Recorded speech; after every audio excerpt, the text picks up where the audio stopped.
I'm going to move on. Shannon Adcock. Shannon is speaking to us from Awake, Illinois regarding the 21-22 guidance. Shannon? Thank you, Kristen. Good morning, everyone. My name is Shannon Adcock, and I represent Awake, Illinois, which is a registered 501 not-for-profit social welfare organization.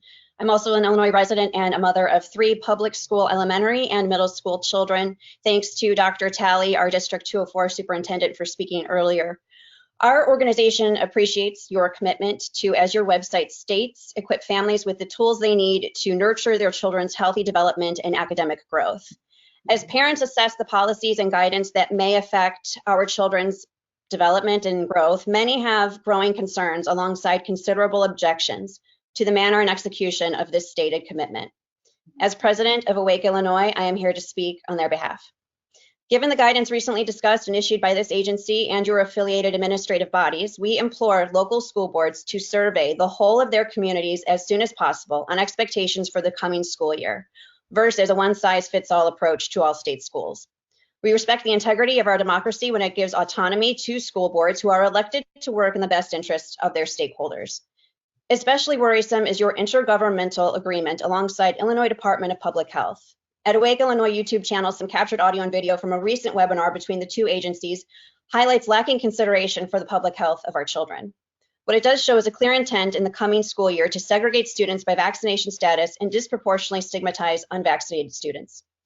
Judy Karoff with IDPH showed a clear agenda when she labeled children, quote, little vectors, end quote, and went on to say, quote, we reward vaccine gives you power. We want to endorse that science, end quote. Viral load is going to be high and infectivity is going to be high. So these are your highest risk students. If they're sick, they're home, you know them, they're out of your school. But you've got these little vectors walking around, and maybe big vectors walking around, who could be highly infectious.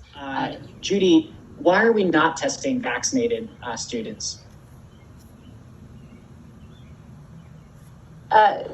Because the vaccine's good. And we know that a couple things, that the vaccine is very effective. It's very effective in not only preventing someone who is infectious. And another thing is we reward vaccine. Vaccine gives you power. It helps you move about with lower restrictions, but it also gives you increased security in knowing that you're not going to pass it on to someone else, or you're not going to develop severe disease. And so we want to endorse that science. Over. What is true power? It's information. According to the FDA, Safe for Kids emergency use is based on vaccination trials of 46 children aged 12 to 15. 46 kids. That isn't a case study. The vaccine clinics that numerous school districts around the state have held in the past weeks via bureaucratic pressure, those are the current clinical studies, and the CDC is now having an emergency meeting this Friday on these experimental, protected from litigation injections. A June 10th report available at fda.gov reports higher cases of myocarditis and pericarditis in children following mRNA vaccinations versus expected cases.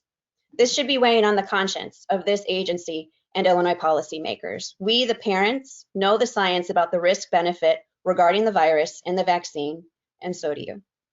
On behalf of Awake Illinois parents, advocates, and taxpayers, our organization supports Illinoisans' parental rights to make decisions in the best interest of their child or children regarding facial masking, viral testing, health records, and/or use of COVID-19 injection. We request that your agency clarify to Illinois citizens that you issue guidance for educational institutions and public school districts of Illinois, not mandates.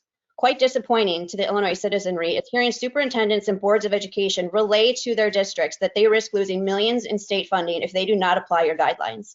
Under Title 23 of the Administrative Code, the Illinois State Board of Education is not in a position to force, reward, or threaten any school district or local board of education regarding said agency guidance.